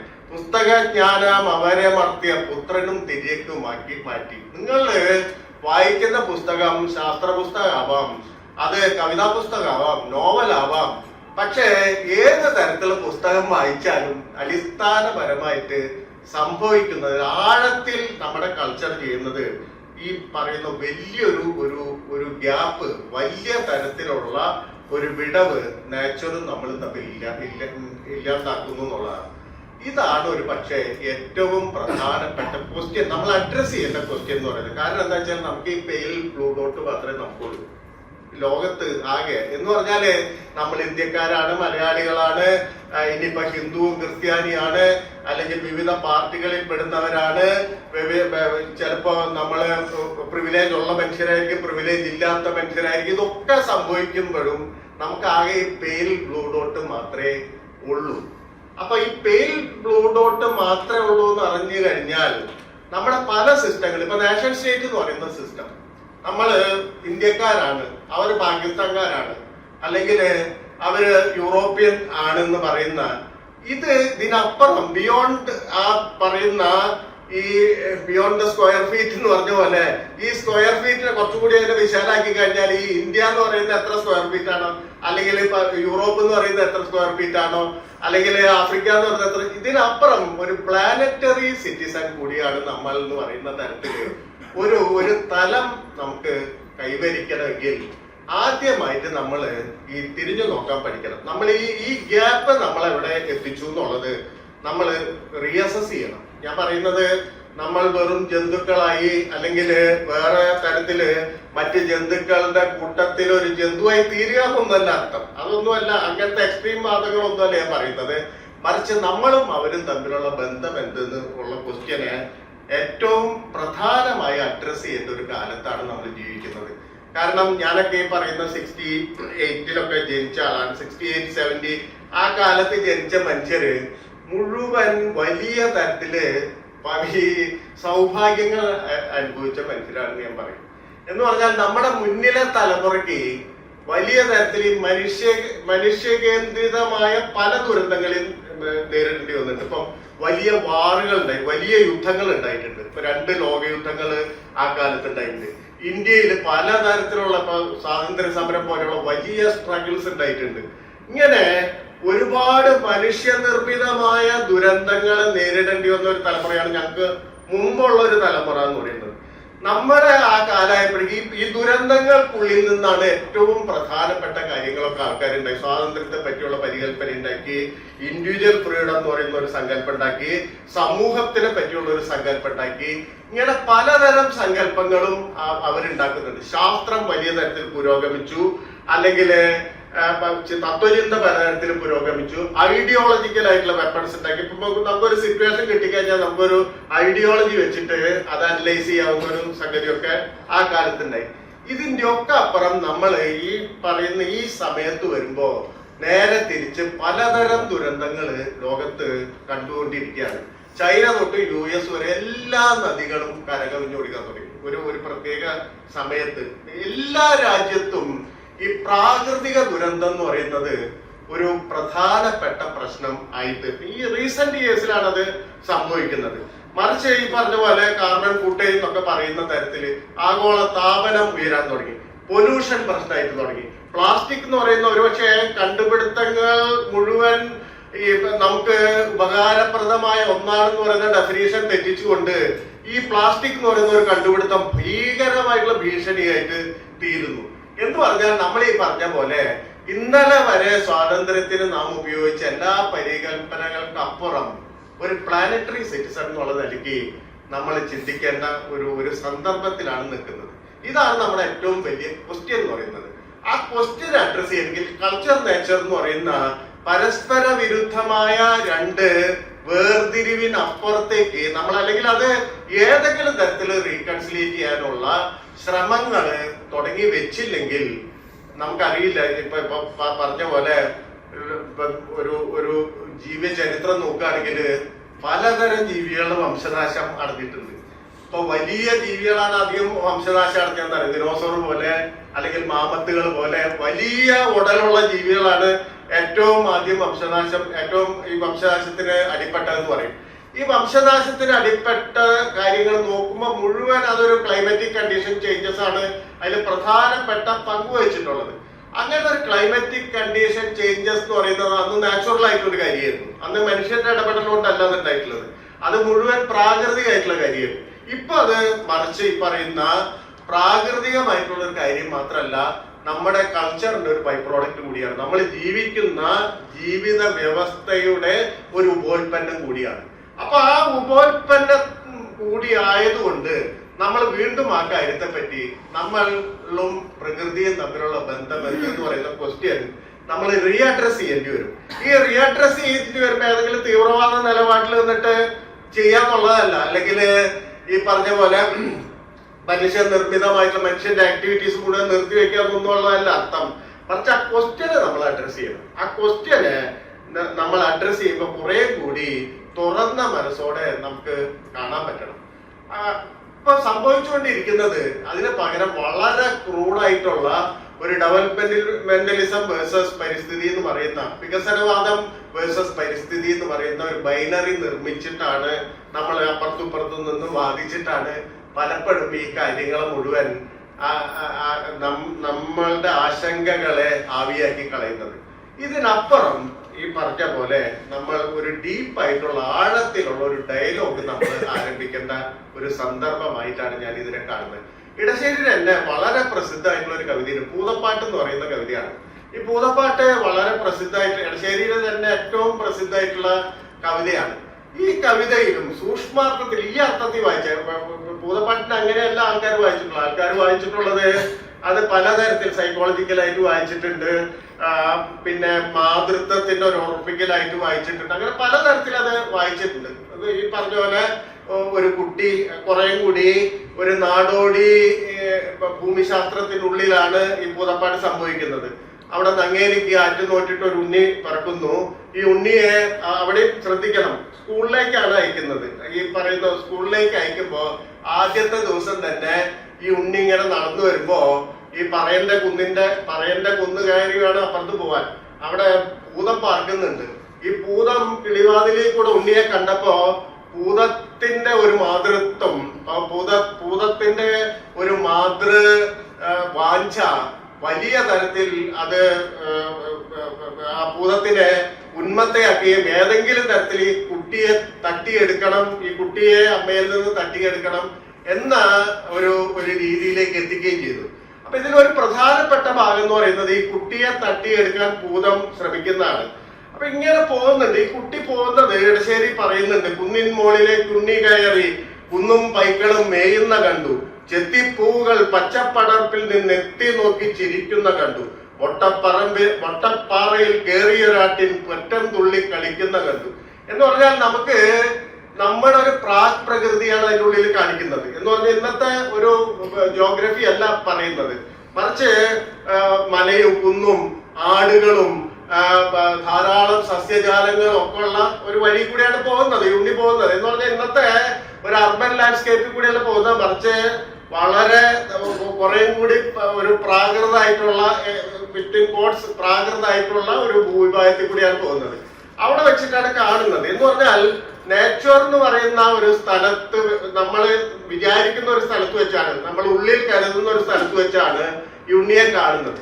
അപ്പോ ഉണ്ണിയോട് പറയുന്നത്, നീ ഭൂതം വന്നിട്ട് പറയുന്നത് നീ എഴുത്താണി ദൂരെ കളയാനാണ്. നിന്റെ കയ്യിലുള്ള എഴുത്താണി, നീ പഠിക്കാൻ പോകുമ്പോ നിന്റെ കയ്യിൽ എഴുത്താണി ഉണ്ട്, ഈ എഴുത്താണി ദൂരെ കളയുമെന്നാണ് പറയുന്നത്. ഈ എഴുത്താണി ദൂരെ കളഞ്ഞാൽ നിനക്ക് ഒരുപാട് തരത്തില് മറ്റു തരത്തില് നിനക്ക് ആഹ്ലാദം കിട്ടുന്നാണ് പറയുന്നത്. അപ്പൊ പൊന്നുണ്ണി പൂങ്കരളെ പോന്നണയും പൊൻകതിരെ ഓലയെഴുത്താണികളെ കാട്ടിലെറിഞ്ഞിങ്ങടയും എന്നാണ് പറയുന്നത്. അപ്പോ ഉണ്ണി മറുപടി പറയും, ഇത് കളയാൻ പാടില്ല, കാരണം ഗുരുനാഥൻ വഴക്ക് പറയും. ഗുരുനാഥൻ വഴക്ക് പറയുന്നതുകൊണ്ട് ഈ എഴുത്താണി എന്റെ കയ്യിൽ തന്നെ സൂക്ഷിക്കണം എന്ന് പറയാണ്. അപ്പൊ തിരിച്ചൊരു പഠിപ്പിനെ പറ്റി പറയുന്നുണ്ട്. എന്ന് പറഞ്ഞാൽ ഈ എഴുത്താണി കൊണ്ട് എഴുതി പഠിക്കുന്നതല്ലാത്ത ഒരു പഠിപ്പിനെ പറ്റിയിട്ടാണ് ഭൂതം ഉണ്ണിയോട് പറയുന്നത്. വണ്ടോടിൻ വടുവിലിടും നീലക്കല്ലോലകളിൽ മാന്തളിരിൽ തൂവള്ളി ചെറുമുല്ല പൂമനയാൽ പൂന്തണലിൽ ചെറുകാറ്റത്തിവിടെയിരുന്ന് എഴുതാലോ എന്നാണ് പറയുന്നത്. എന്ന് പറഞ്ഞാല് ഇവിടെ ഒഴുകുന്ന നദിയുണ്ട്, ഇവിടെ മുല്ലപ്പൂവിന്റെ മൊട്ടുണ്ട്, ഇവിടെ മാന്തളിരുണ്ട്. ഈ മുല്ലപ്പൂവിന്റെ മൊട്ടുകൊണ്ട് നിനക്ക് മാന്തളിരിൽ എഴുതി നീ പഠിച്ചിട്ടുണ്ടോ എന്ന് ചോദിക്കുകയാണ്. എന്ന് പറഞ്ഞാൽ ഈ കൾച്ചറിന് സമാന്തരമായ ഒരു നാച്ചുറലിൻ്റെതായിട്ടുള്ള ഒരു പെഡഗോഗി, ഒരു എഡ്യൂക്കേഷൻ സിസ്റ്റത്തിനെ പറ്റിയിട്ടാണ് ഇവിടെ ശരിക്കും പറഞ്ഞാൽ ഭൂതം പറയുന്നത്. എന്ന് പറഞ്ഞാൽ ഈ പറയുന്ന തരത്തിൽ ആഴത്തിൽ ഇടശ്ശേരിയില് ഒരു വേരോടിയ ഒരു കാര്യമായിരുന്നു ഈ പറയുന്ന തരത്തിൽ നാച്ചുറൽ വേഴ്സസ് കൾച്ചർ എന്ന് പറയുന്ന ഒരു സംഗതി. എന്ന് പറഞ്ഞാൽ ഇതിന്റെ ഒരു ഡയലോഗ് നമുക്ക് എവിടെയോ നഷ്ടപ്പെടുന്നുണ്ട്. ഇതിന്റെ ഒരു ഡയലോഗ് മനുഷ്യകുലത്തിന്റെ ചരിത്രത്തിൽ, പ്രത്യേകിച്ച് ഇൻഡസ്ട്രിയൽ റവല്യൂഷന് ശേഷം ആ ഒരു ഡയലോഗ് ഏതോ തരത്തിൽ നഷ്ടപ്പെടുന്നുണ്ട്. ഇത് പലപ്പോഴും കവികള് ഈ പ്രശ്നത്തെ അഭിസംബോധന ചെയ്യാൻ ശ്രമിച്ചിട്ടുള്ള റൊമാൻറ്റിക് ആയിട്ടുള്ള ഒരു സൃഷ്ടി നടത്തിയിട്ടാണ്. ഇപ്പൊ വേർഡ്സ്വർത്തിന്റെ ഇംഗ്ലീഷ് റൊമാൻറ്റിക് കവികളുടെ കവിതകളിൽ മുഴുവൻ ഇതിന് ബദലായിട്ടുള്ള ഒരു നിർമ്മാണം. എന്ന് പറഞ്ഞാല് ഇംഗ്ലണ്ടിൽ മുഴുവൻ പുകക്കോളുകൾ വരുന്നു, ഇംഗ്ലണ്ടിൽ മുഴുവൻ വ്യവസായശാലകൾ വരുന്നു. ഇതിന് സമാന്തരമായി നിരവധി അരുവികൾ എന്തിൽ വരുന്നു, കവിതയിൽ വരുന്നു. നിരവധി മൈതാനങ്ങൾ കവിത വരുന്നു. പാട്ടുകാരികൾ, സോളിറ്ററി റീപ്പർ പോലെയുള്ള ആൾക്കാർ വരുന്നു. ഇങ്ങനെ ഒരു ബദൽ നിർമ്മിതിയാണ് റൊമാൻറ്റിസം ശ്രദ്ധിച്ചിരുന്നത്. എന്ന് പറഞ്ഞാൽ കാൽപ്പനികമായ ഒരു പ്രകൃതി നിർമ്മാണം ബദലായിട്ട് നടത്തുകയാണ് ആ കാലത്ത് കവികൾ ചെയ്തിരുന്നത്. പക്ഷേ ആഴത്തിൽ അവരെ മതിച്ച പ്രശ്നം എന്ന് പറഞ്ഞാൽ ഒരു ഡയലോഗ് ആവശ്യമുണ്ട് നമുക്ക്. ഈ ഡയലോഗ് എന്താണ്? ഈ പറയുന്ന സംവാദം എന്താണ്? ഈ സംവാദം എങ്ങനെ തുടങ്ങണം എന്ന് പറയുന്ന കാര്യത്തില് യാതൊരു തരത്തിലുള്ള ഒരു ക്ലാരിറ്റി ഉണ്ടായില്ല. അതേസമയം നമുക്കൊരു എക്കണോമിക് പ്രശ്നമാണ്, ഒരു സാമ്പത്തിക പ്രശ്നമാണ്, അല്ലെങ്കിൽ ഒരു ചരിത്രത്തിന്റെ പ്രശ്നമാണ്. അത്തരം കാര്യങ്ങൾ ഇഷ്ടംപോലെ ഡയലോഗ് നടത്താം. ഇപ്പം ക്യാപിറ്റലിസം ഒരു വസ്തു വരുമ്പോൾ കമ്മ്യൂണിസം ബദൽ സിസ്റ്റം ആയിട്ട് വരുന്നുണ്ട്. അങ്ങനെ പലതരം സിസ്റ്റംസ് വരുന്നുണ്ട്. ആ സിസ്റ്റവും ഈ സിസ്റ്റവും തമ്മിലുള്ള കമ്പാരിസൺ നടത്തുന്നുണ്ട്, വ്യത്യാസം നടത്തുന്നുണ്ട്, ഏത് സിസ്റ്റമാണ് നല്ലത് എന്നതിനെ പറ്റി വാദപ്രതിവാദം നടത്തുന്നുണ്ട്. പക്ഷെ ഈ കാര്യം അപ്പോഴും ഈ ഏത് സിസ്റ്റത്തിനുള്ളിലും ഈ കൾച്ചർ വേഴ്സസ് നേച്ചർ എന്ന് പറയുന്ന ഈ പ്രധാനപ്പെട്ട പ്രശ്നത്തെ അഭിസംബോധന ചെയ്യാൻ കഴിഞ്ഞിരുന്നില്ല.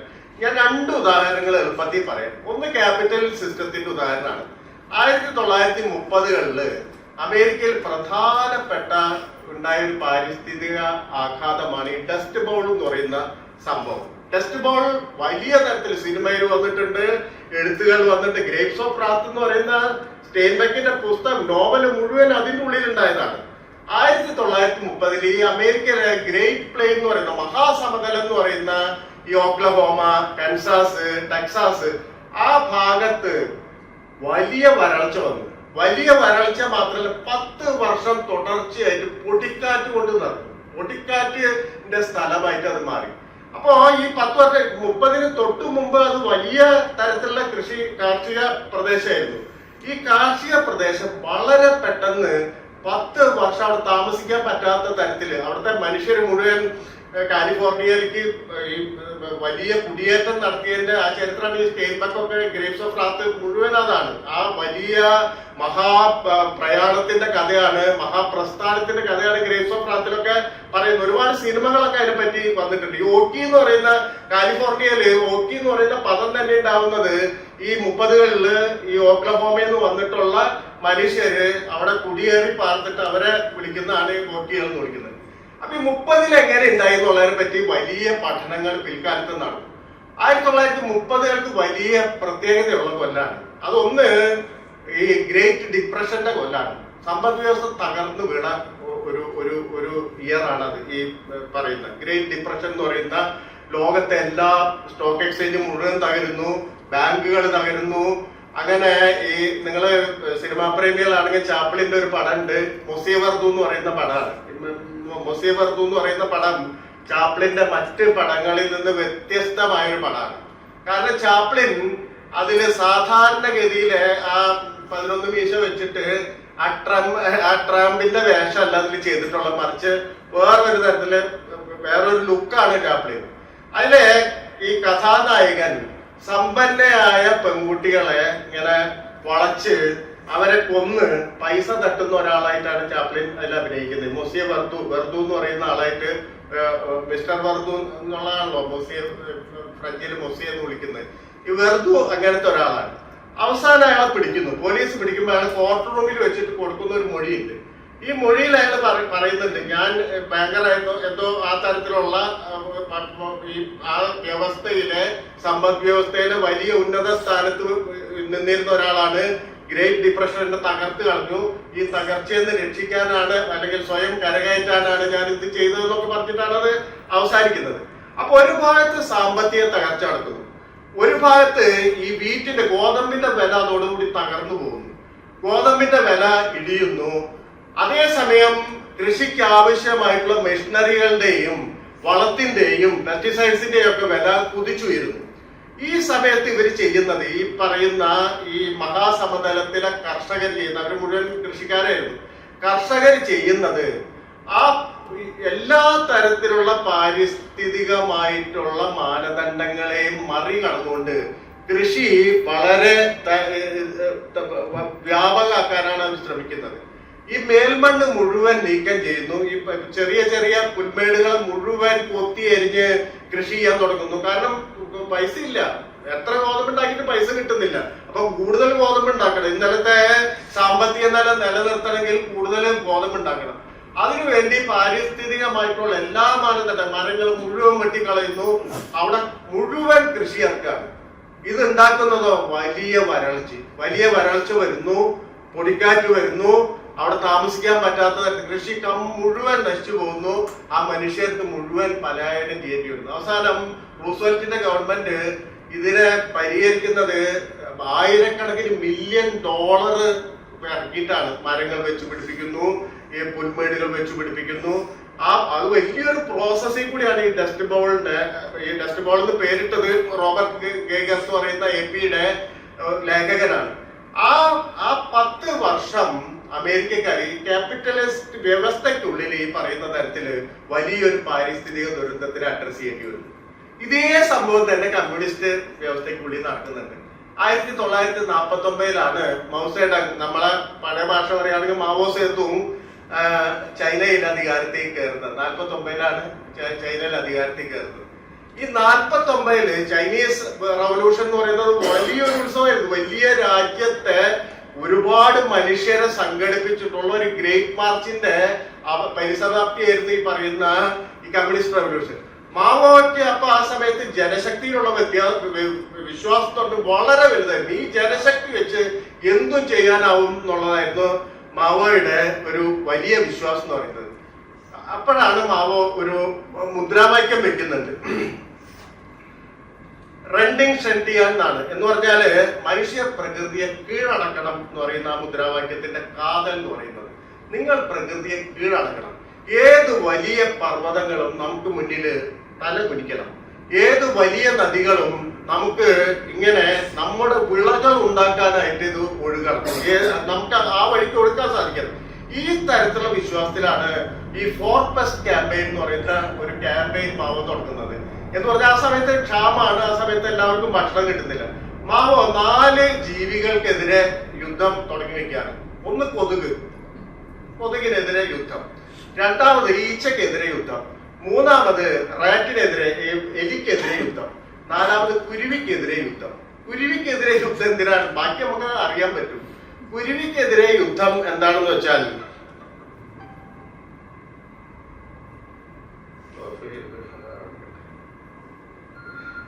കുരുവിക്കെതിരെയുള്ള യുദ്ധം എന്താ വെച്ചാൽ ഈ ഒരു പ്രത്യേക തരം കുരുവിയും യൂറേഷ്യൻ ട്രീ സ്പാരോ എന്നാണ് അതിനെ പറയുക. ചൈനയിൽ ഉണ്ടായിരുന്നു. ഈ കുരുവി വിളകൾ തിന്നും. അപ്പൊ അന്ന് മാവോന്റെ ശാസ്ത്രജ്ഞന്മാര് പറഞ്ഞു, ഇവർ ഒരു വർഷം 4.5 കിലോ, ഒരു കുരുവി 4.5 കിലോ ഈ ധാന്യം അകത്താക്കുന്നുണ്ട്. അപ്പൊ നമ്മൾ 1 മില്യൺ കുരുവിയെ കൊന്നാൽ 60,000 പേർക്ക് കൂടുതൽ ഭക്ഷ്യധാന്യം കിട്ടും. 60,000 പേർക്ക് അവരുടെ ദാരിദ്ര്യം അവസാനിക്കും. ഇതായിരുന്നു ഈ പറയുന്ന സിദ്ധാന്തം. വലിയ തരത്തിൽ പ്രചാരണം നടത്തുക. കില്ലിംഗ് ദ സ്പാരോസ് പോസ്റ്ററുകളുണ്ട്. കുട്ടികൾ ഇങ്ങനെ കവട പിടിച്ചിട്ട് ഇങ്ങനെ നിൽക്കുന്ന ഈ ചൈന മുഴുവൻ ഈ പോസ്റ്റർ വരുന്നു. ചൈന മുഴുവൻ ഇളകി മറിയുന്നു.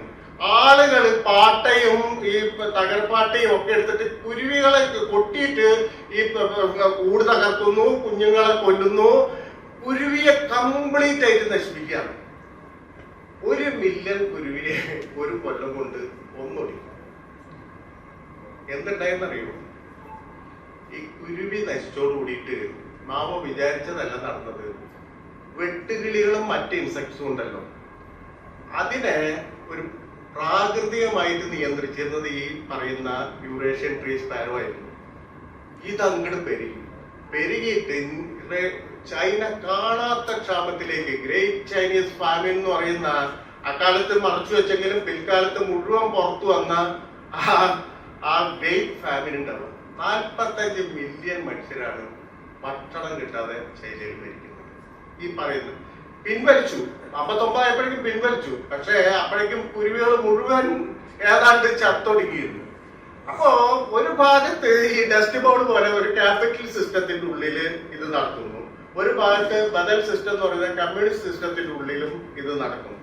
നമ്മൾ ആലോചിക്കേണ്ടത്, അപ്പൊ ഞാൻ പറഞ്ഞു വരുന്നതാണ്, ഈ സിസ്റ്റം ഇപ്പം മനുഷ്യരുണ്ടാക്കിയ സിസ്റ്റങ്ങൾക്കുള്ളില് നമ്മൾ ഈ പറഞ്ഞ ഇടശ്ശേരി ചൂണ്ടിക്കാണിച്ച ഈ പ്രധാനപ്പെട്ട കാര്യം അഡ്രസ് ചെയ്യാൻ പോയി. നമ്മൾ പ്രകൃതിയുടെ ഭാഗമായിരിക്കെ തന്നെ പ്രകൃതിയിൽ നിന്ന് വിഭിന്നനാവാനുള്ള ഒരു കഴിവാണ് മനുഷ്യർക്കുള്ളതെന്ന് പറയും. പക്ഷെ ഞാനും പ്രകൃതിയും എന്താണ്, നമ്മൾ തമ്മിലുള്ള ബന്ധം എന്താണെന്നുള്ള ക്വസ്റ്റ്യൻ ഓരോ ഘട്ടത്തിലും ചോദിച്ചു പോകണ്ട. ഓരോ ഘട്ടത്തിനനുസരിച്ചും പുതുക്കി പണിയണ്ട. ഓരോ ഘട്ടത്തിനനുസരിച്ചും അതിനെ പൊളിറ്റിസൈസ് ചെയ്യണ്ട, അല്ലെങ്കിൽ സാമൂഹ്യവൽക്കരിക്കേണ്ട ഉത്തരവാദിത്തത്തിൽ നിന്ന് പലപ്പോഴും നമ്മൾ തെന്നിമാറുകയാണ് ചെയ്യുന്നത്. അപ്പൊ അതുകൊണ്ട് ഈ പറയുന്ന തരത്തില് മാവോ ഈ ഗ്രേറ്റ് ലീപ് ഫോർവേഡ് എന്ന് പറയുന്ന പെട്ടെന്നുള്ള കുതിച്ചുചാട്ടായിരുന്നു മാവോന്റെ മുന്നിൽ ഉണ്ടായത്. പ്രത്യേകിച്ച് റഷ്യയില് അതൊരു പരിധി വരെ സാധിച്ചു. ഈ ന്യൂ എക്കണോമിക് പോളിസി ഒക്കെ വന്നപ്പോ അതൊരു പരിധി വരെ സാധിച്ചാണ്. പക്ഷെ ചൈനയിൽ കാലിടറിപ്പോയെങ്കിൽ ഈ പറഞ്ഞ അയൺ കർട്ടൻ ഉള്ളത് കൊണ്ടാണ് അതിൻ്റെ ഉള്ളിൽ നിന്നിട്ട് പിന്നീട് അഡ്രസ് ചെയ്യാനൊക്കെ ശ്രമിക്കുന്നുണ്ട്. യഥാർത്ഥത്തിൽ മാവോന്റെ മരണശേഷമാണ് ഈ കാണുന്ന പുരോഗതിയൊക്കെ ഉണ്ടാവുന്നതെന്നുള്ളത് ഇപ്പൊ നമുക്ക് അറിയാം. അപ്പൊ അതുകൊണ്ട് ഈ ഏത് സിസ്റ്റത്തിന്റെ ഉള്ളിലും ഈ പ്രശ്നം അഡ്രസ് ചെയ്തിട്ടില്ല. ഈ പ്രശ്നം ആണ് നമ്മുടെ മുന്നിലെ ഏറ്റവും പ്രധാനപ്പെട്ട പ്രശ്നം. ഇപ്പോഴും അതാണ്. ഇപ്പോഴും ഈ ഒരു സിസ്റ്റത്തിന്റെ ഉള്ളിൽ എടുക്കുമ്പോൾ നമ്മൾ വിചാരിക്കും നമ്മളൊക്കെ തലച്ചോറുള്ള ആൾക്കാരാണ്, നമ്മളൊക്കെ ചിന്താശേഷിയുള്ള ആൾക്കാരാണ്. അതുകൊണ്ട് ഈ സിസ്റ്റം എന്ന് പറയുന്ന ഒരു സിസ്റ്റം ഉണ്ടാക്കുന്ന സമവാക്യങ്ങള് നമ്മളെ മുഴുവനായിട്ട് ബാധിക്കണം എന്നില്ല എന്നാണ് നമ്മുടെ ഓരോരുത്തരുടെയും വിശ്വാസം. നമുക്കൊക്കെ സ്വന്തമായിട്ട് ചിന്തിക്കാൻ കഴിവുണ്ട്. അതുകൊണ്ട് വ്യവസ്ഥ എന്നുള്ള മനുഷ്യനെ സംബന്ധിച്ചിടത്തോളം അത് ഒരു ഒരു പരിസരം മാത്രമാണ്, അല്ലാതെ അതെല്ലാം ആത്യന്തികമായിട്ട് ബാധിക്കുന്നതെന്നാണ് നമ്മുടെ വിശ്വാസം.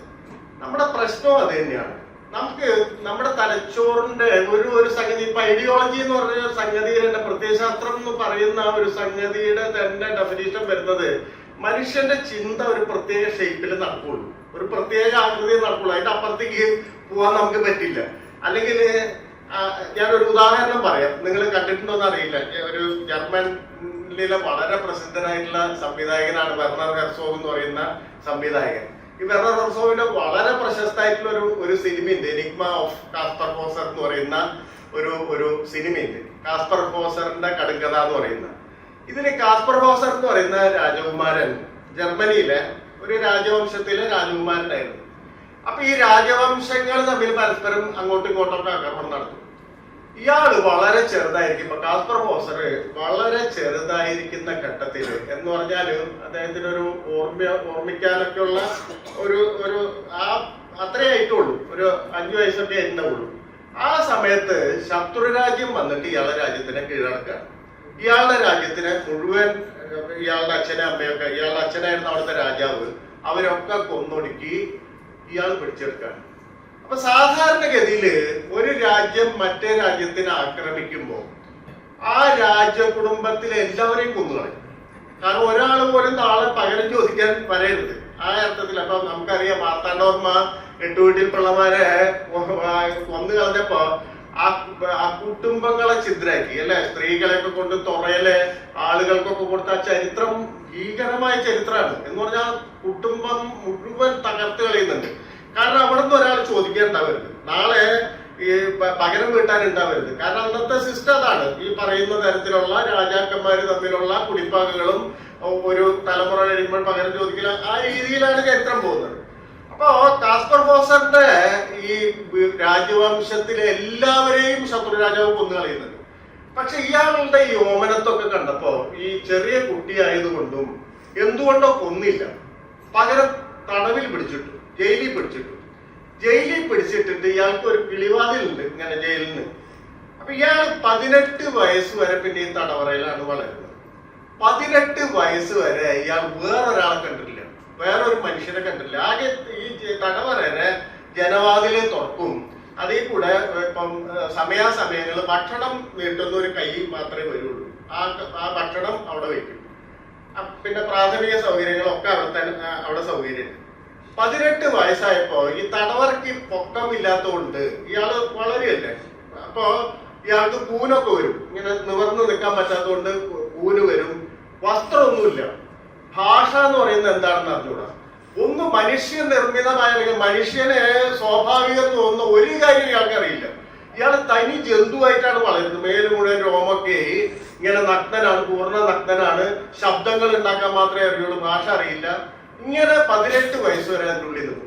18 വയസ്സിൽ ഒരു അത്ഭുതം നടന്നു. 18 വയസ്സില് ഇയാളുടെ അച്ഛന്റെ ഒരു ഉറ്റ ബന്ധുവായിരുന്ന ഒരു സൈന്യാധിപൻ ഉണ്ടായിരുന്നു ഇയാളുടെ ഈ രാജകുടുംബത്തിൽ.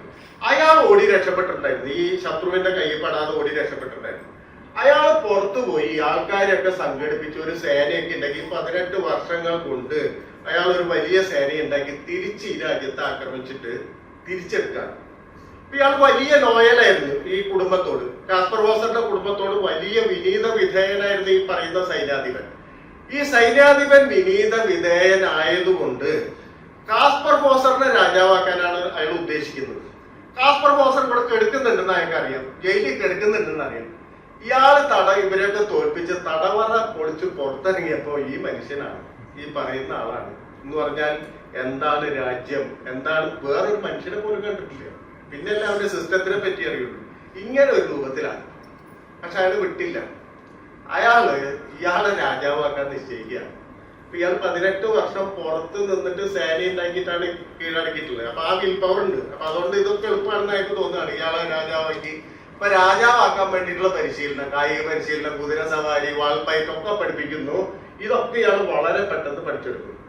അപ്പൊ അന്ന് യൂറോപ്പിലെ രാജാക്കന്മാർക്ക് വളരെ പ്രധാനപ്പെട്ട ഒരു കാര്യമാണ് ഫിലോസഫി പഠിക്കണം, അല്ലെ? അലക്സാണ്ടറെ ഗുരുനാഥ അരിസ്റ്റോട്ടിലായിരുന്നു, നിങ്ങൾ അറിയാലോ. എന്ന് പറഞ്ഞാൽ വലിയ ഫിലോസഫി പ്രൊഫസേഴ്സ് ആണ് എന്ന് വന്ന് ഇവരെ പഠിപ്പിക്കുക. രാജാക്കന്മാർക്ക് എസെൻഷ്യൽ ആണത്, അത് വളരെ അത്യാവശ്യമാണ്. അപ്പൊ ഇയാളെ ഫിലോസഫി പഠിക്കാൻ വേണ്ടി ഒരു പ്രൊഫസറെ കൊണ്ടുവന്നു, അന്നത്തെ വലിയൊരാളെ കൊണ്ടുവന്നു. അങ്ങനെ കൊണ്ടുവന്നിട്ട് ഫിലോസഫി പഠിപ്പിക്കുകയാണ്. അപ്പൊ ഫിലോസഫിയിൽ പല കൺസെപ്റ്റുകൾ, ഈ നെഗേഷൻ ഓഫ് നെഗേഷൻ, നിഷേധത്തിന്റെ നിഷേധം എന്നൊക്കെ പറഞ്ഞ കൺസെപ്റ്റ് ഉണ്ട്. ഇത് പഠിപ്പിക്കുകയാണ്. കാസ്പർ വോസറോട് പറയുന്നു, കാസ്പർ വോസറെ, നീ ഒരു ജംഗ്ഷനിൽ നിൽക്കുകയാണ്, 2 റോഡ് ഒരു ജംഗ്ഷനിൽ നിൽക്കുന്നു. ഇതിലൊരു റോഡ് നുണ മാത്രം പറയുന്ന ആളുകളുടെ ഗ്രാമത്തിലെത്തിക്കും, ഒരു സിംഗിൾ റോഡ് അവിടേക്ക് എത്തിക്കും. മറ്റേ റോഡ് സത്യം മാത്രം പറയുന്ന ആളുകളുടെ ഗ്രാമത്തിലെത്തിക്കും. പക്ഷെ നിനക്ക് അറിഞ്ഞുകൂടാ ഇതിലേത് റോഡ് എവിടേക്കാണ് നയിക്കുന്നത്. ഇത്രേ ധാരണയുള്ളൂ. ഏതോ റോഡിൽ കൂടെ പോയാല് നമ്മള് നുണ മാത്രം പറയുന്നവന്റെ ഗ്രാമത്തിലെത്തും, അതിന് ഓപ്പോസിറ്റ് റോഡിൽ കൂടെ പോയാൽ സത്യം മാത്രം പറയുന്നവന്റെ ഗ്രാമത്തിലെത്തും. പക്ഷെ നമുക്ക് അറിഞ്ഞുകൂടാ ഇതിലേത് റോഡാണെന്നുള്ളത്. അപ്പൊ ഒരു റോഡിൽ കൂടെ ഒരാൾ വരുന്നു, നിങ്ങൾ അയാളോട് ഒറ്റ ചോദ്യം ചോദിക്കാം. ഒരു ചോദ്യം ചോദിച്ചിട്ട് അതിന്റെ ഉത്തരത്തിൽ നിന്ന്, അയാൾ പറയുന്ന ഉത്തരത്തിൽ നിന്ന് നമ്മൾ കണക്കാക്കണം. ഈ പറയുന്ന ഏത് റോഡിൽ കൂടെ പോയാൽ സത്യം മാത്രം പറയുന്നവന്റെ ഗ്രാമത്തിലെത്തും, ഏത് റോഡിൽ കൂടെ പോയാൽ നുണ മാത്രം പറയുന്നവന്റെ ഗ്രാമത്തിലെത്തും, ഇത് മനസ്സിലാക്കണം. അപ്പൊ കാസ്പർ വോസറോട് ആദ്യത്തെ ചോദ്യം, ഇപ്പൊ ഒരാൾ വരുമ്പോ നിങ്ങൾ സത്യത്തിന്റെ ഗ്രാമത്തിൽ നിന്നാണോ വരുന്നതെന്ന് ചോദിച്ചാൽ ഉത്തരം കിട്ടുമോ നമുക്ക്? കാരണം എന്താ? അയാൾ സത്യത്തിന്റെ ഗ്രാമത്തിൽ നിന്ന് വരുന്ന ആളാണെങ്കിൽ അയാൾ എന്ത് പറയും? അതേന്ന് പറയും. ഇയാൾ നുണയുടെ ഗ്രാമത്തിൽ നിന്ന് വരുന്ന ആളാണെങ്കിലോ അതേന്ന് തന്നെ പറയും. രണ്ടും ഒരു ഉത്തരം. അപ്പൊ നമുക്ക് വ്യവച്ഛേദിക്കാൻ പറ്റില്ല. ഇനി നിങ്ങൾ നുണയുടെ ഗ്രാമത്തിൽ നിന്നാണോ വരുന്നതെന്ന് ചോദിച്ചാലോ കിട്ടുമോ? കിട്ടില്ല. എന്താ കാരണം? രണ്ടും അല്ല എന്ന് പറയും, അല്ലെ? ഇനിയാണ് നെഗേഷൻ ഓഫ് നെഗേഷൻ പഠിപ്പിക്കുന്നത്. നിങ്ങൾ സത്യത്തിന്റെ ഗ്രാമത്തിൽ നിന്നല്ലല്ലോ വരുന്നതെന്ന് ചോദിച്ചാലോ 2 നെഗേഷൻ വരുന്നത്. പക്ഷേ കാസ്പർ വോസറിന് ഒരു 1/2 സെക്കൻഡ് വേണ്ടി ഒന്നിൽ ഉത്തരം പറയും. എന്താ കാരണം? അയാൾ ഈ സിസ്റ്റം പഠിച്ചിട്ടില്ല, അയാൾ സിസ്റ്റത്തിന് പുറത്താണ്. അല്ലെ, ഞാനിപ്പോ പല ചോദ്യം ചോദിച്ച് നിങ്ങളൊരു സിസ്റ്റത്തിന് ഉള്ളിൽ ഇട്ടാട്ടാണ് നിങ്ങൾക്ക് ഉത്തരം കിട്ടും. വളരെ എളുപ്പമാണ്. എങ്ങനെ ചോദിക്കും? കാസ്പർ വോസർ പറയും, ഈ വരുന്ന ആളോട് ചോദിക്കും, നീ ഒരു ചീങ്കണ്ടിയാണോ എന്ന് ചോദിക്കും, അല്ലേ? സത്യത്തിന്റെ ഗ്രാമത്തിൽ നിന്ന് വരുന്ന ആളാണെങ്കിൽ അയാൾ എന്ത് പറയും? ഞാൻ ചീങ്കണ്ടിയല്ല, മനുഷ്യനാണെന്ന് പറയും. മറ്റാൾ എന്ത് പറയും? നുണയെന്ന് ഗ്രാമത്തിൽ നിന്ന് വരുന്ന ആളാണെങ്കിൽ എന്ത് പറയും? ചീങ്കണ്ടിയാണെന്നോ സിംഹമാണെന്നോ പുലിയാണെന്നോ മനുഷ്യനാണെന്നോ വിളിച്ചു ബാക്കി എന്തും പറയും, അല്ലേ? എന്താ നമുക്ക് കിട്ടാത്ത? നമ്മള് കുറെ പഠിപ്പുള്ള ആൾക്കാർ. കാരണം നമ്മള് ഞാനൊരു സിസ്റ്റം സൃഷ്ടിച്ച് നിങ്ങളുടെ ഉള്ളിൽ കൊണ്ടിട്ടു. ഇതാണ് നമ്മൾ പറയുന്നത്. നമ്മൾ ഒരു വ്യവസ്ഥ നമ്മൾ അതിനുള്ളിൽ കൊണ്ടിട്ടാൽ നമ്മുടെ തലച്ചോറ് അങ്ങനെ വർക്ക് ചെയ്യുള്ളൂ. അപ്പൊ ആ വ്യവസ്ഥ ബ്രേക്ക് ചെയ്തിട്ടാണ് ഈ ഡയലോഗ് ശരിക്കും ആരംഭിക്കുന്നത്. ഈ നാച്ചുറൽ വേഴ്സസ് കൾച്ചർ എന്ന് പറയുന്ന ഈ ഡയലോഗ് ആരംഭിക്കണമെങ്കിൽ നിങ്ങൾ ഓരോ പ്രശ്നവും, നിങ്ങളുടെ മുന്നിൽ വരുന്ന ഓരോ പ്രശ്നവും ഇതായിട്ട് തട്ടിച്ചു നോക്കണം. അത് ഏതെങ്കിലും തരത്തിലുള്ള ഒരു റൊമാൻറ്റിക് അപ്രോച്ചിൽ നിന്നുകൊണ്ടല്ല. അത് റൊമാൻറ്റിസത്തിന്റെ പ്രശ്നം വെച്ചാൽ എല്ലാം തീവ്രവാദം ഉണ്ടാക്കും. എല്ലാ റൊമാൻറ്റിസത്തിന്റെയും മറുപുറം എന്ന് പറഞ്ഞാൽ അതിഭീകരമായിട്ടുള്ള കൊടിയ ദുരന്താണ്. ഇതല്ല, മറിച്ച് ഇപ്പൊ നമ്മുടെ അക്കൗണ്ടിങ് സിസ്റ്റം ഉണ്ട്. ഇപ്പൊ ഞാൻ അവിടെ വർക്ക് ചെയ്യുന്ന ഒരാള്, പലരും ഇതിൽ വർക്ക് ചെയ്യുന്നത്. അക്കൗണ്ടിങ് സിസ്റ്റത്തില് നിങ്ങൾ എക്കോളജിയുടെ നഷ്ടം എന്തെങ്കിലും തരത്തിൽ അക്കൗണ്ട് ചെയ്യുന്നുണ്ടോ? ഒരു മരം വെട്ടിയാൽ അത് അക്കൗണ്ട് ചെയ്യുന്നു. വില മാത്രല്ലാണ്ട് നിങ്ങള് ഒരല്ല എന്ന് പറഞ്ഞാൽ നിങ്ങളൊന്ന് ആലോചിക്ക്. നിങ്ങള് ഒരലയുടെ പച്ചനിറവും അതിന്റെ ആകൃതിയൊക്കെ കണ്ട് സന്തോഷം വരുന്നു, അല്ലെങ്കിൽ ഒരു പൂവ് കണ്ടാൽ സന്തോഷം വരും. മറിച്ചൊന്ന് ആലോചിച്ച് നോക്ക്, അതിങ്ങനെ സൂര്യപ്രകാശത്തിന് ഇങ്ങനെ നമ്മുടെ ഭക്ഷണമാക്കിക്കൊണ്ടിരിക്കുക. അവിടെ നിന്നാണ് നമ്മുടെ ഭക്ഷണം തുടങ്ങുന്നത്. അത് ചെയ്യുന്ന പ്രവൃത്തി എന്ന് പറഞ്ഞാൽ നമുക്ക് സങ്കല്പിക്കാൻ പറ്റാത്ത തരത്തിലുള്ള നമ്മുടെ ബഹുമാനം കൂടും അതിനോട്. നമ്മുടെ വേറൊരു തരത്തിലുള്ള കാഴ്ചപ്പാടേയാവും. ആ കാഴ്ചപ്പാട് വരുത്തിയാൽ മാത്രമേ, അല്ലെങ്കിൽ ആ കാഴ്ചപ്പാടിനുള്ളിൽ നിന്ന് കൊണ്ട് മാത്രമേ ഒരു പക്ഷേ ഈ കൾച്ചർ വേഴ്സസ് നാച്ചർ എന്ന് പറയുന്ന ഒരു വലിയ തരത്തിലുള്ള ഡയലോഗിലേക്ക് കൊണ്ടുവരാൻ പറ്റും. അല്ലാതെ ഒരു സിസ്റ്റത്തിനുള്ളിൽ കിടന്ന് നമ്മൾ ഭയങ്കര മെക്കാനിക്കലായിട്ട് ഈ പറയുന്ന പലതരത്തിൽ ഈ കാസ്പർ ഓസറും അധ്യാപകരും തമ്മിലുള്ള ചോദ്യം പോലെയുള്ള ചോദ്യം ചോദിച്ചുകൊണ്ടും അതിന് ഉത്തരം പറഞ്ഞുകൊണ്ടിരിക്കും. ഇതിനപ്പുറത്ത് ബേസിക് ആയിട്ടുള്ള ഒരു ക്വസ്റ്റ്യൻ നമ്മൾ അഡ്രസ് ചെയ്യുന്നത്, ഇപ്പൊ മാർക്കറ്റ് എന്ന് പറയുന്ന ഒരു സംഗതി നമ്മുടെ ലോകത്ത്, അതിനുള്ളിലാണ് നമ്മൾ എല്ലാവരും ജീവിക്കുന്നത്. ഒരു ഒരു ഒരു കമ്പോള സമ്പദ് വ്യവസ്ഥയ്ക്കുള്ളിലാണ് നമ്മൾ ജീവിക്കുന്നത്. ഈ മാർക്കറ്റ് റെഗുലേറ്റ് ചെയ്യുന്നത് സ്റ്റേറ്റ് ആണ് ഒരർത്ഥത്തിൽ. എന്ന് പറഞ്ഞാൽ മാർക്കറ്റ് വേഴ്സസ് സ്റ്റേറ്റ്, ഏതെങ്കിലും തരത്തിൽ മാർക്കറ്റും സ്റ്റേറ്റുമാണ് കാര്യങ്ങളെ നിർണയിച്ചുകൊണ്ടിരിക്കുന്നത് ലോകം മുഴുവൻ. കമ്മ്യൂണിറ്റി എന്ന് പറയുന്ന ഒരു ആശയം അതിനുള്ളിൽ നിന്ന് വളരെ പെട്ടെന്ന് നഷ്ടപ്പെട്ടു പോയി.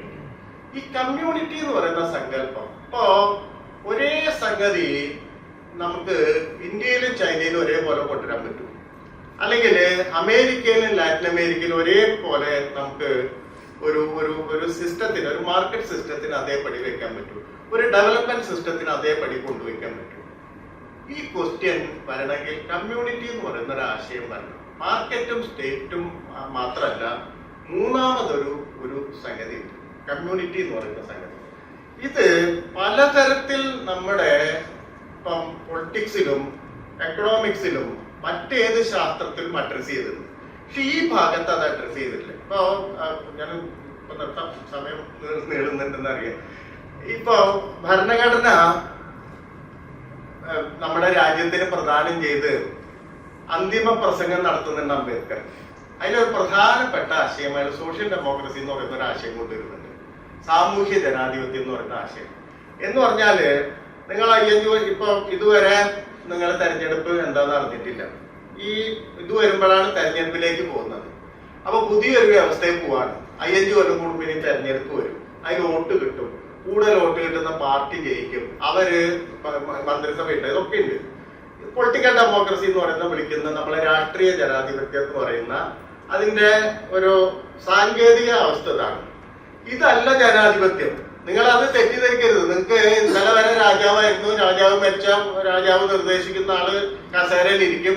ഇപ്പൊ അങ്ങനെയല്ല, ജനങ്ങൾ തെരഞ്ഞെടുക്കുന്ന ആള്, വോട്ടൊക്കെ അതിൽ പ്രധാനമാണ്, കൂടുതൽ വോട്ട് കിട്ടുന്ന ആളാണ്.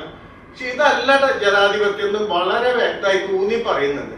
ജനാധിപത്യം എന്ന് പറഞ്ഞാൽ നമ്മുടെ സൊസൈറ്റിയില് ലിബർട്ടി, ഇക്വാലിറ്റി, ഫ്രട്ടേണിറ്റി എന്ന് പറയുന്ന 3 ആശയങ്ങൾ വെച്ചിട്ട് ഈ അൺഈവൺ ആയിട്ടുള്ള സൊസൈറ്റി എപ്പോഴും ഈവൺ ആക്കാൻ ശ്രമിച്ചുകൊണ്ടിരിക്കുകയാണ്. എവിടെയാണോ ലിബർട്ടി പോകുന്നത്, എവിടെയാണോ ഇക്വാലിറ്റി നഷ്ടപ്പെടുന്നത്, എവിടെയാണോ ഫ്രട്ടേണിറ്റിക്ക് വലിയ പരിക്കുണ്ടാവുന്നത്, അവിടെ മനുഷ്യന് വേണ്ടി ഇടപെടണം.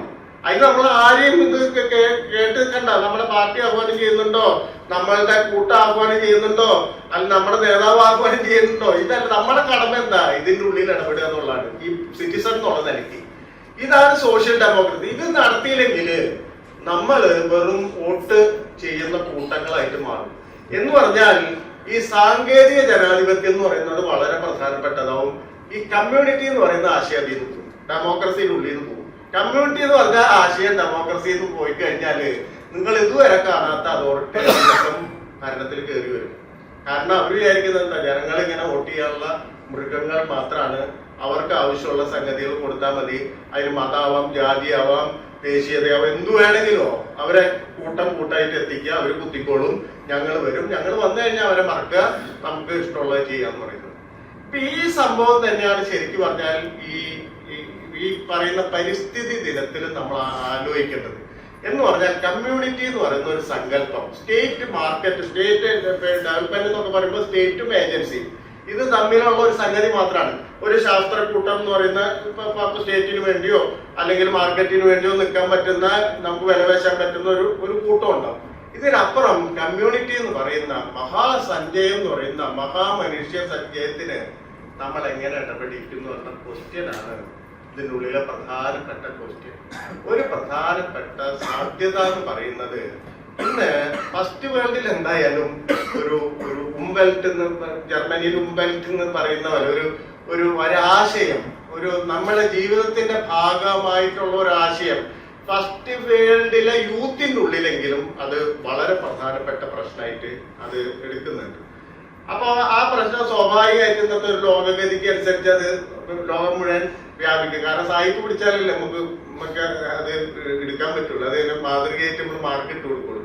പക്ഷെ അതേസമയം ഈ പറയുന്ന തരത്തിൽ സായിപ്പിന്റെ ആശയം മാത്രമല്ല, ഇതിൽ വലിയ പൊളിറ്റിക്സ് ഉണ്ട്.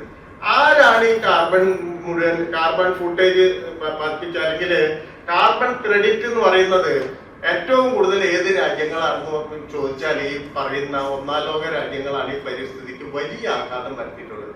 അതുകൊണ്ട് ഇതിനെ പകരം വെക്കുമ്പോ ഇപ്പൊ $1,000 മില്യൺ കൊടുത്തിട്ടാണ് ഈ ഡസ്റ്റ് ബൗളിനെ ഇയാള് റൂസ്വെൽറ്റ് പകരം വെച്ചതെന്ന് പറഞ്ഞു. അതേപോലെ നമ്മുടെ രാജ്യത്ത്, നമ്മുടെ ലോകത്ത്, നമ്മുടെ ഭൂമിയിൽ ഉണ്ടാവുന്ന പാരിസ്ഥിതിക ആഘാതം മറികടക്കാനുള്ള ചെലവ് ആര് വഹിക്കുന്നത് പൊളിറ്റിക്കൽ ക്വസ്റ്റ്യനാണ്. ആ ചെലവ് വഹിക്കുന്നത് എന്തിന്റെ അടിസ്ഥാനത്തിലായിരിക്കും എന്ന് പറഞ്ഞാൽ ആഘാതം കൂടുതൽ വരുത്തിയ ഈ വികസിത രാഷ്ട്രങ്ങളാണ് ഇത് പരിഹരിക്കാനും ഏറ്റവും കൂടുതൽ ഇടപെടേണ്ടതെന്ന് പറയുന്ന വലിയ പ്രധാനപ്പെട്ട ഒരു പൊളിറ്റിക്കൽ ആൻസറിലേക്ക് നമ്മൾ എത്തും. ഇതിനെങ്ങനെ അഡ്രസ് ചെയ്യുന്ന ആളെന്നുള്ള ലോകം എന്ന് പറയുന്നതാണ് നമ്മളെയൊക്കെ സംബന്ധിച്ചിടത്തോളം ഈ ക്വസ്റ്റ്യന് ഒരു ഉത്തരം കിട്ടുള്ളൂ. അപ്പോൾ ക്ഷമിക്കണം, ഞാൻ ഈ പറയുന്ന തരത്തില് പൊല്യൂഷൻ എങ്ങനെ കൺട്രോൾ ചെയ്യുന്നോ അല്ലെങ്കിൽ നമ്മുടെയൊക്കെ ജീവിതത്തില് മാലിന്യങ്ങൾ എങ്ങനെ കൈകാര്യം ചെയ്യുന്നോ ഒക്കെയുള്ള സാധാരണഗതിയിൽ ജൂൺ 5 സാധാരണ ക്ലാസുകൾ എടുക്കുന്നതിന് പകരം ഞാൻ ഈ പറഞ്ഞ പോലെ പരിസ്ഥിതി ശാസ്ത്രജ്ഞനോ ആക്ടിവിസ്റ്റോ അല്ലാത്തത് കൊണ്ട് എൻ്റെ ക്വസ്റ്റ്യനാണ് ഞാൻ നിങ്ങളായിട്ട് ഷെയർ ചെയ്തത്. ഇതിന് അവസരം തന്ന എല്ലാവർക്കും, പ്രത്യേകിച്ച് സുനിലിന്, റാമോന്, ദിലീപിന്, ടോണിക്ക്, ഇവരൊക്കെ എന്നെ ഇങ്ങനെ നിരന്തരം പിന്തുടർന്നാണ് ഇവിടെ എത്തിച്ചത്. അവർക്ക് എല്ലാവർക്കും നന്ദി. ഈ പ്രഭാഷണ പരമ്പര തുടരട്ടെ. നമ്മുടെ നാട്ടിലൊക്കെ നിങ്ങൾ ആലോചിക്കേണ്ട പ്രധാനപ്പെട്ട ഒരു ചിന്താവിപ്ലവം ഉണ്ടായിട്ടുള്ളത് ഇൻസ്റ്റിറ്റ്യൂഷൻ്റെ ഉള്ളിൽ നിന്നല്ല. ഒരു ഇൻസ്റ്റിറ്റ്യൂഷൻ്റെ ഉള്ളിൽ നിന്നും അങ്ങനെ ചിന്താവിപ്ലവം ഉണ്ടാവില്ല. അതൊക്കെ അതിന് പുറത്താണ്. നമ്മുടെ തെരുവുകൾ പാഠശാലയായപ്പോഴാണ് ഈ വലിയ തരത്തിലുള്ള മാറ്റം കേരളത്തിലൊക്കെ ഉണ്ടായിട്ടുള്ളത്. അതുകൊണ്ട് അത്തരം ഒരു പാഠശാല നമുക്ക് ഇൻസ്റ്റിറ്റ്യൂഷൻസിന്റെ പുറത്ത് ഉണ്ടാക്കുക എന്ന് പറയുന്നത് വളരെ പ്രധാനപ്പെട്ട ഒരു സാംസ്കാരിക പ്രക്രിയയായിട്ട് ഞാൻ കരുതുന്നു. അത് ഇപ്പൊ 31 വർഷമായിട്ട് ഇതിങ്ങനെ തുടരുന്നു എന്ന് സുനിൽ പറയുന്നു. ഇതിൽ വന്നിട്ടുള്ള പ്രധാനപ്പെട്ട പ്രഭാഷണങ്ങൾ, എൻ്റെ ഒരു സജഷൻ, അത് കളക്ട് ചെയ്തിട്ട് നിങ്ങൾ പുസ്തകം ആക്കണം, അത് ഡോക്യുമെന്റ് ചെയ്യണം. അത് പലതരത്തില് ഇവിടെ വരാത്ത ആളുകളിലൊക്കെ എത്തിക്കാവുന്ന ഒരു പ്രവർത്തനത്തിന്റെ വെബ്സൈറ്റ് ഒക്കെ ഉണ്ടാക്കിയിട്ട് അതിലിടുകയാണെങ്കിൽ വളരെ പ്രധാനപ്പെട്ട ഒരു കാര്യമായിരിക്കും എന്ന് വിചാരിക്കുന്നു. ഇവിടെ ഇപ്പം ഞാനെ പോലുള്ള ഒരാൾ വന്ന് പറഞ്ഞ എന്തെങ്കിലും കാര്യങ്ങളോ അല്ലെങ്കിൽ വിഡ്ഢിത്തങ്ങളോ ഒക്കെ നാട്ടുകാരെ അറിയണ്ടേ, എന്നാലല്ലേ എങ്ങനെ അതിൽ ഇടപെടാൻ പറ്റുള്ളൂ. അപ്പൊ അതും കൂടി അഭ്യർത്ഥിച്ച് നിർത്തുന്നു. നന്ദി. പ്രകൃതിയും മനുഷ്യനും തമ്മിലുള്ള അഭേദ്യം നല്ലൊരു കാര്യം.